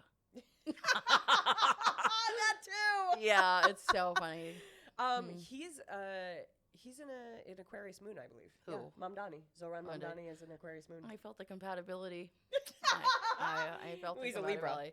Yeah, I mean, he's just cool, calm, and collected. Leo rising. Yeah, I mean, when they were like communist, he's like cyclist. I was like, that's how you do it. That's it. No notes. Yeah. And yeah, obviously, I'm a huge fan of him. So. Me too. So yeah, April 25th, Uranus enters Gemini, which usually brings up unexpected events. Okay. Could be positive, could be negative. I'm It's impossible to know. a child of Saturn. I'd only let hope creep in so far. Yeah, sure. Oh. Yeah. Yeah, I mean, it's just such a humbling place. Yeah. And they're like, it feels so comfortable in Yeah. Aquarius. I was like, oh, I must be a Right. entertaining person to antagonize. Interesting, you think? I just think Saturn has so much fun. Yeah, Yeah. it's actually, for me, it's a huge Saturn year. Great. But we'll talk about that after. Just what I want to Also, back to me. Can I say something? Please. I feel like Saturn is a key into, you know how like you jump off the dock and you go way further down in the water than you expect to? Yeah. And then you're about to, that moment where you're like, the sun is moving closer and you're like, I can breathe. Mhm. I feel like Saturn is like, and so it just pushes your head right back down. You don't die. You just swallow a shit ton of water. Yes. And then vomit when you get back up to the thing, but you live. Is that how your Saturn return felt? Saturn, that bitch, they was like strapped an anchor to my leg. They didn't want me to come up at all. Yeah. It's only through my might and courage. I bet. Chronicling my life. Yeah, Saturn return was it's humbling. Yeah, it's mine this year. So I mean, some people it's very light. I hear that like it depends on what house it goes through. yeah. Yeah. And it is in my 9th house. Okay, well at least mysterious house. That's true. Yeah, we all have something to be grateful for. The Exactly. child of Saturn trauma is when you're like, well, at least the fire didn't kill.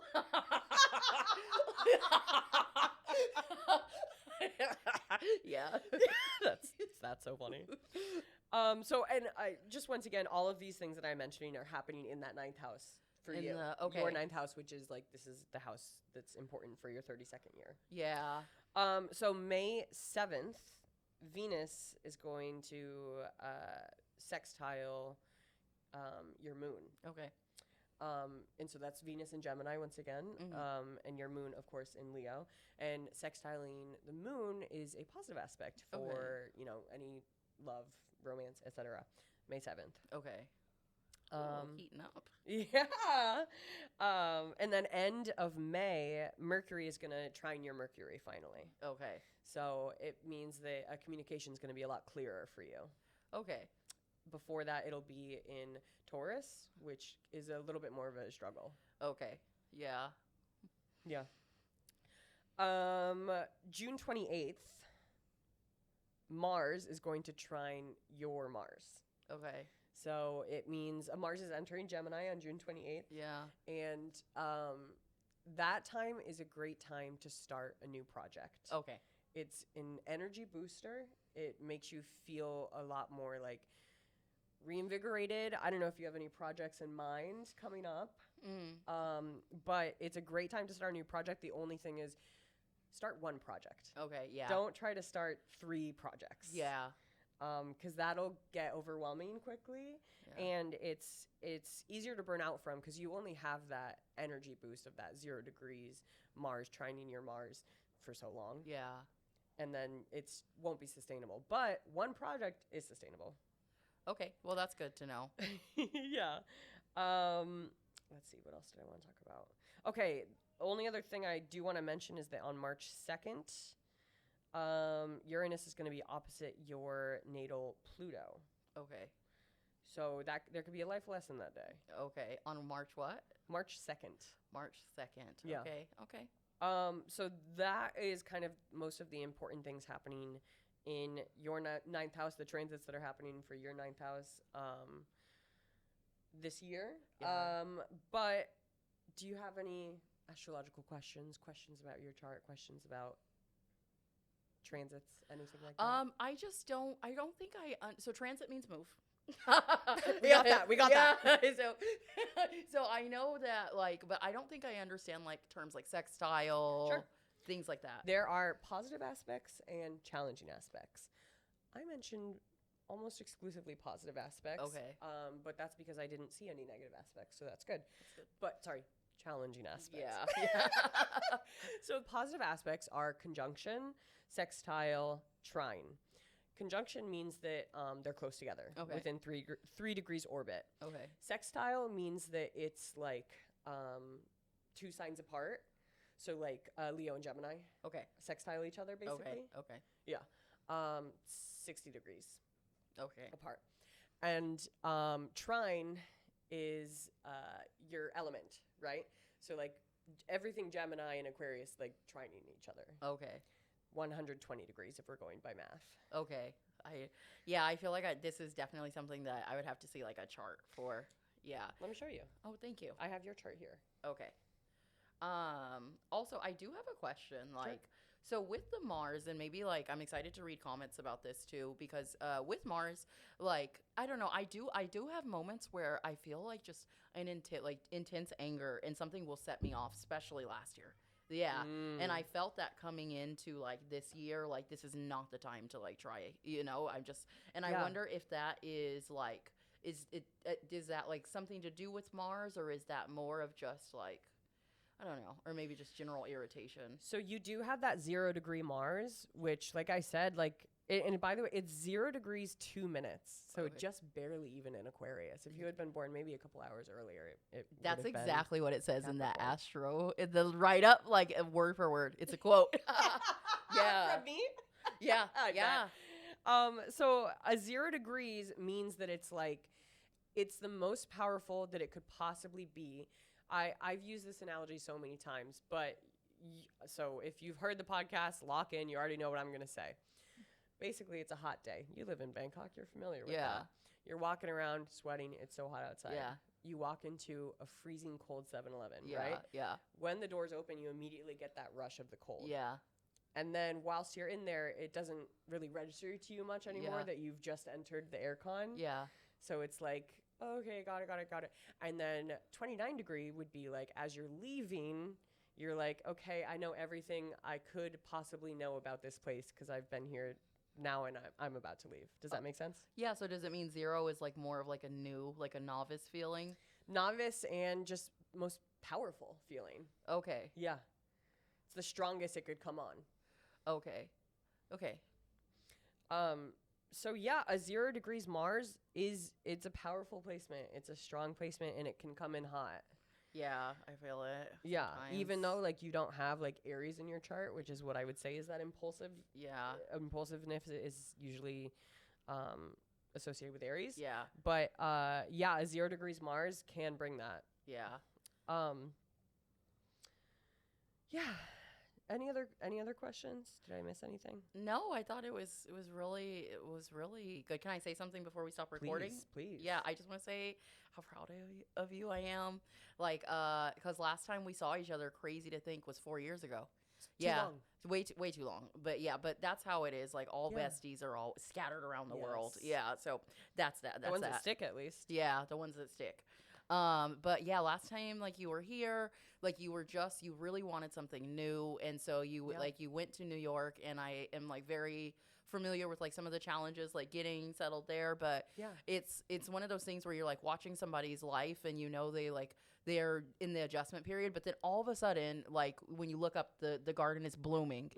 And so I start seeing like Constellation Prize, and you're getting out there, and you're like with your audience and your people, and then I see like these quirky people that you're having conversations with and stuff, and even just like your style and your fashion and your like sense of, you did go out as a traffic cone, like you literally left your house dressed as a sexy Multiple traffic times. cone.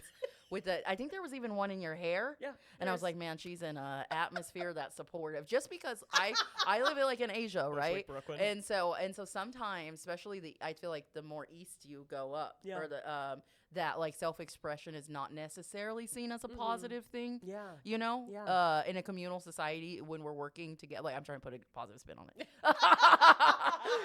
Yeah. So I'm happy that you're somewhere where you can like express yourself, and it just really shows, like even like the way you hold yourself. And and as someone, you said you take a lot of things personally, like for me, I'm always hypersensitive about what people are thinking of me in real time, you know, which sometimes I feel like can hinder my self-expression, or requires like in a lot of pep talk. So when I see people, like even my friend last night, from the Meow, shout out to Meow. Yeah. She exists. She exists in the space. She's kind. She's set it up. I love her. She'll protect the space if it comes to that. Yeah. Yeah. But she's not like going around being like, oh, does this person like me? Oh, why did this person give me this thought? This look? She's got that Sagittarius don't give a fuck attitude. Yeah, man, I wish. Yeah. I wish sometimes these things make me feel like maybe he was onto something with that Cancer moon. But yeah, not the Cancer laughing at me. Like she's like, and no, do you even know what an emotion is? Yeah. But anyways, I just wanted to say, I'm super proud of you. This is incredible. Yeah. And it goes to show that like sometimes, you know, when you feel stuck in a rut, especially like, you know, I'm inspired by you in this juncture of my life, you know, like it can be overcome. Like you're never like a victim of your circumstance. Yeah. You know, you're just like maybe like 3,256 decisions away from where you want to be if you can roll with the punches. So just congratulations, and thank you so much. I love to see how it goes, and I know it's just the beginning.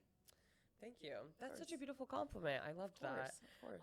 What do you think is next for you? I don't know. I feel like a huge draw in the new year to do something that uses like the largest array possible of my talents. Yeah. And right now I can honestly say what I'm doing is like not doing that, you know? And I just feel like, you know, like trained in public speaking, like trained in academia, like, but also like I like a good, like, you know, artist, storyteller, like stuff like that. So definitely like more collaborations, I want to do more modeling for sure. Of course. But also this is like, man, if there was ever a time to like get your voice out there for like activism and like, you know, giving people a safe space, because the mental health decline is going to be real in the next couple of years. Absolutely. So I just want to like, I'm looking for something where like advocacy meets money. That's most, yeah. Because all the things I said, I want all my skills to be used for the, like, just money-making purposes.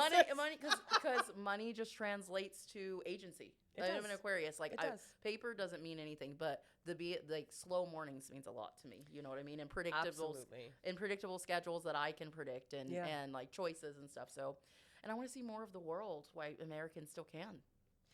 Yeah, that's exactly. Top of the priority is to get to as many places as possible. But you're planning to live abroad for a long time. For the rest of, no, for the rest of your life. Rest of my life, unless America, I'll come back after like America's Renaissance. Yeah. When do we think that'll be? When I'm real old. Yeah. When I'm real old. Yeah. Yeah. Yeah. If it is even retire in America. No, Regardless of what everyone's doing. I can't. Yeah, no. I don't see even if you look at my astrocartography, there's nothing in that whole side of the Earth. Yeah. Yeah, and even like South America seems awesome. I love people go there, but I'm not interested in like even like exploring or anything. Yeah. Because I don't think I have that interest there. So, so what's next for me? Hopefully a new country, like very soon, and like and just like I just need something like new and fresh. Yeah. You mentioned astrocartography. Yeah. Astrocartography. Yes. Which is something you asked me about, I think, a couple years ago. And I was like, I'm not super knowledgeable on it. I somewhat understand it. I think those charts are really hard to read. Yeah. I assume what brought you to that was looking for your next destination to live. Yeah. And also seeing if I can like confirm. Okay, let's like the Saturn line. I lived on my Saturn line when I moved to South Africa at 20, and that was like definitely the hardest year of my life. And I had so much like traumatic events happen in such a small like in state. South Africa. Yeah, who would have known? Yeah, and the thing is, like, I was like, that was probably the most well-moneyed I'd ever been in my life. So imagine, like, you have money, you're completely stable, all the agency you want, but like, so it was just really, really hard. So I was like, oh my God, I can't believe, but also I was like, where else is this Saturn line? And the places that I have, they'll X them off my bucket list so fast. That's cool. So it's almost like, well, I guess it is. You've created your own map of places to go based on your astrocartography. Yeah. It's interesting because you did a little bit in my reading, and you were like, oh, after when we not in the reading itself, but when we were talking, and you were like, oh, like there's a lot to like be enjoyed in like Asia, but you'll always feel like that Mars energy, always be fighting. But so the interesting thing about that, all of my clusters of what's the word I'm looking for? Favorable, for lack of a better word, the places that I have like where my expressions and like my Venus is strong, my Mercury is strong, my everything, my Jupiter is strong, Mars is always right there with it. Yeah, and I'm starting to think that that's just an integral, like no pain, no gain type of thing. It could be, and especially Aquarius has this downtrodden narrative that they have to overcome something. They have to no pain, no gain. Yeah. Like it's a part of their being that they are fighting for their place in this world. That or just I blame this all on Saturn. I think that I really would have loved to enjoy my 5th house stellium. Yeah. Because everyone's always like, oh my God, I would kill for these. But as an Aquarius, like Saturn's like, whoa, not fun. Without productivity. Yeah. So do you go by the traditional ruler of Aquarius, Saturn? For the experiences I've had, maybe in the last 5 years, it seems accurate. Yeah. I know the old one was Uranus, right? The old one's Saturn, and the newer one is Uranus. Yeah. Yeah. So, yeah, I don't know, but back to your question though about like astrocartography, right. I do think that it just makes so much sense. Like even like my hometown and stuff, like there's like nothing. The only things that I have in the U.S. are near New York, in the East Coast and stuff. Yeah. Come visit. Yeah. I have actually quite a few things there. But if you think about it, even like as a famous person, like if I had all the money in the world, you would have to wrangle me like trying to catch a crocodile to live in L.A. You would have to. Why is that? I hate suburban cities. Cities that feel like a sprawling suburbia. There's like 4. It's like, why do I have to drive? This is a city. 4 skyscrapers. You know what I mean? They're all 1,000 years old. You try to get that tattooed. You try to get the skyline tattooed. It's like you know the name of every building in the skyline. Fuck off. So so I'm not into that at all because I grew up in suburbia. I don't want that. Whereas like New York, that's a dream, right? Skyscrapers, concrete jungle, lots of different people. Where dreams are made of. Different like temperaments and stuff. Yeah, and so it makes sense that I would have nothing in like, even I was born in San Francisco and I can't think of a place that I dislike more. Like, Yeah, yeah. I mean, maybe like my home, like not my like kind of my hometown, but aside from that, yeah. As a Cancer, I have a love for my hometown. You truly, okay? truly, only a Cancer can have. I feel I could absolutely never live there again. However, I love to visit. Yeah, I love to visit. San Francisco, I just didn't ever grow up there, but I do love the romance other people put. Like people are like, I found myself in San Francisco. Sure. And then all of the like the like cultural landmarks, especially for like LGBTQ and all that type of stuff. Like it definitely is kind of like a birthplace of a lot of things that represent me very well. Yeah. So I'm okay with that. But it was those heels. So you're thinking Asia long term. I just don't want to live in an old city. Sure. Yeah. Okay. I don't like a deteriorating infrastructure. Okay. Which is very Aquarius of me. Yeah. Yeah. So like China. Give us the innovation.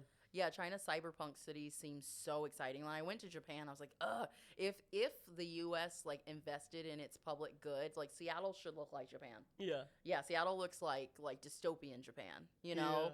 Yeah. That's hilarious. Yeah, I don't want to. I can do old building completely remodeled on the inside. Sure.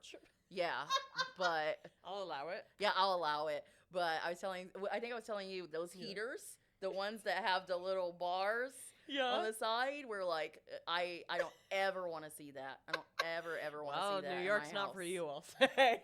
Not at my income level. But I've seen Shonda Rhimes' house. It seems like oh right, okay, sure. She seems like she's doing just fine. I didn't see one radiator there. Yeah. That's so funny. No, yeah. Well, we are coming to an end, I fear, but I do have one last question for you. Okay. Le'Ana Freeman, what would you like to manifest? I would like as much freedom as possible.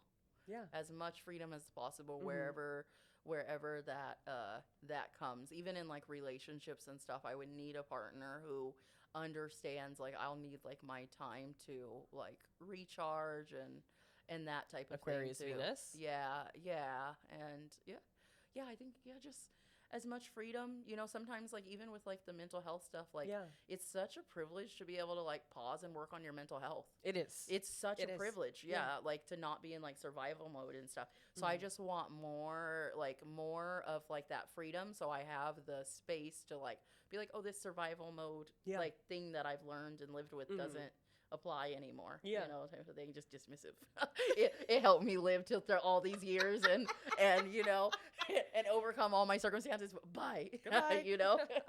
Thanks for your service. On to better. Yeah. That's just it. Freedom is a beautiful thing to manifest. Yeah. I especially like, you know, I think about it a lot because a lot of people I'm like, okay, sort of the goal is fame or whatever. Yeah. But mostly in the sense that it's like fame usually means freedom to do the things that you want to do and not do the things that you don't want to do. And also exclusion from society, like in a consensual way. Yeah. Yeah. And I think that's what I would look forward to. Like, especially as I get older, I'll just want my core group. I will tell you this though, because with the 5th house stellium, if you like read my like astrological breakdown, like there's so much content about discipline. Yeah. So much content about discipline. Yeah. It's crazy. And they're like, you didn't learn it last life. You got to learn it this life, you know? And so one of the things that the astrologer said to me in India was the highest form of freedom is discipline. Interesting. Because he was like, if you can't get yourself to do what you said you were going to do, then that's the largest lack of freedom of all, because you have the power to do something that you're not. Yeah. And so I think about that like a lot, like the things in my life that I say I want, but I'm like not willing to like show up for, you know? Yeah. So when I say like freedom, it also is like the secret or the unspoken word is like accountability. That's like the missing link. Right. Yeah. So more of the same, I'm sure. Well, you have Chiron in Virgo in your 12th house. I was just thinking that because it's like the wounded healer, and that's like past life trauma, healing from past lives. Although I don't know how much I believe in a past life. Maybe I don't really take a stance on that. Yeah. But yeah, the Chiron is the wounded healer, and a 12th house placement of that is a tough one. Yeah, I've gone like down a TikTok rabbit hole, and I will say it cracks me up to think like you have past traumas like around discipline. I'm like, damn, like I just really like did drugs until my heart exploded. Like what? Like what happened? 12th house. Yeah, the or substance. or I just ate until I was like King Henry VIII, and like they couldn't even find a casket for me, and they had to put me in like a piano, double wide casket. Yeah, and I was just like, hey, life's for living. No, pick me up.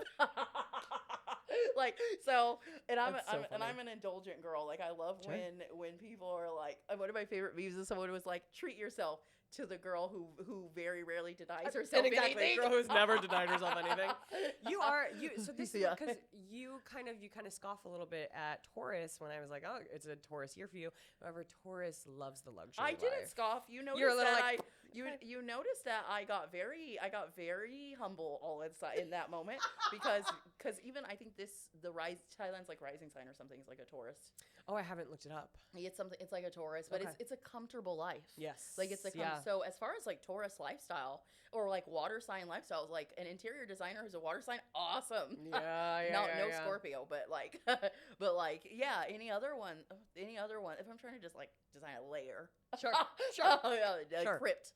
I'll Scorpio, but you have that, but like you love a rooftop, you know. I do love a rooftop. That's I love Taurus. Comfort. I love when you look around and everything is as it should be. Yeah. You know? Well, that's Virgo. I mean, everything as it should be. That's Virgo. Yeah, aesthetically beautiful. Yeah. So that's cool. I love that. Thank you so much for coming on. You've been a perfect guest. I'm going to have to, next time I'm in Bangkok, I'll have you on again if you're here, if I'm here. Coming to New York. And like, I would love to do Constellation Prize. I'm begging to have you as a judge on Constellation Prize. Yeah. That'd be so fun. For the air sign show? We don't do it that way anymore. Oh. There's a new format. Oh, I hasn't didn't seen know that. the clips. The new Which format, you would know if you watched the podcast. The new format is there's a panel of 3 judges. Okay. Myself, an astrology expert, okay, and a third judge who's a comedian who doesn't know about astrology. Oh. And comedians come up, they perform 3 minutes, and then the judges ask them a bunch of questions and tries to guess their sign. So this is like when the Scorpio comes, he's like, I don't believe in astrology, but you use the word penetrate 6 times. and they're thinking, I'm like, exactly. Yes. We're like Justin, the most Gemini that's ever Gemini. To be like, I don't believe in astrology. And let me tell the whole room. Right. Crazy.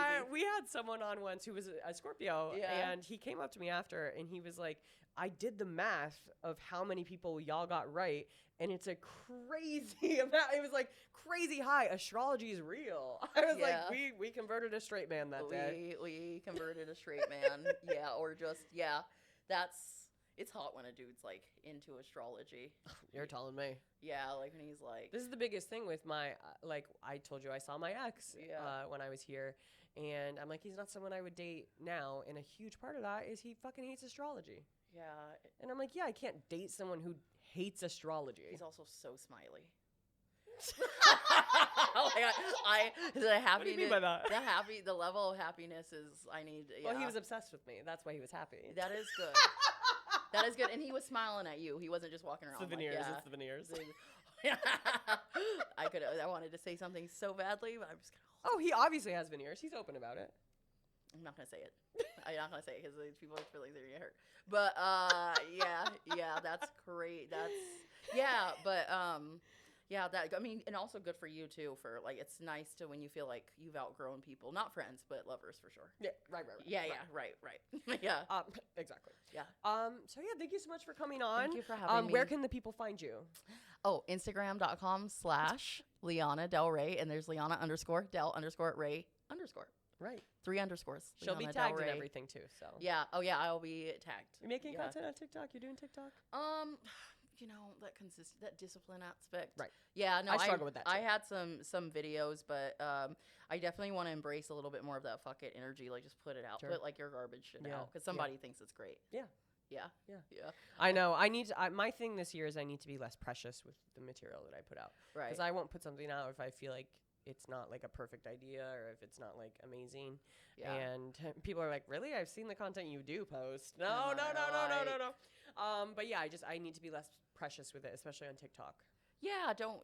And I think TikTok has been the most like supportive platform I've like ever been on. TikTok likes the clips from this podcast. Good. That's That's fantastic. We just hit 1,000 followers, so that was great. 1,001. I'll get on because TikTok. So you weren't already following? No, I follow recipes. TikTok fair, is where I do my recipes. Even friends who message me on TikTok, I'll personally ignore it because I want to train you. Don't talk to me here. this is for recipes. That's so funny.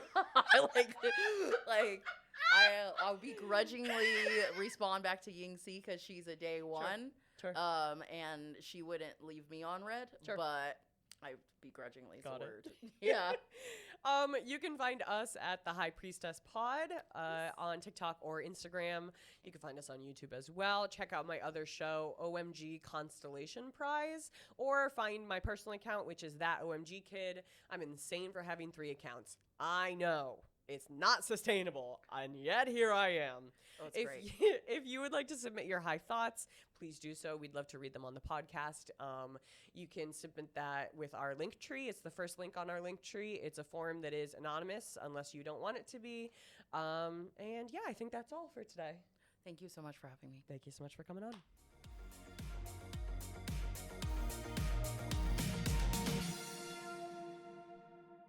Tens of thousands of folks remain incarcerated for cannabis-related crimes. Let's reform our criminal justice system through progressive drug policy. Check out the Last Prisoner Project.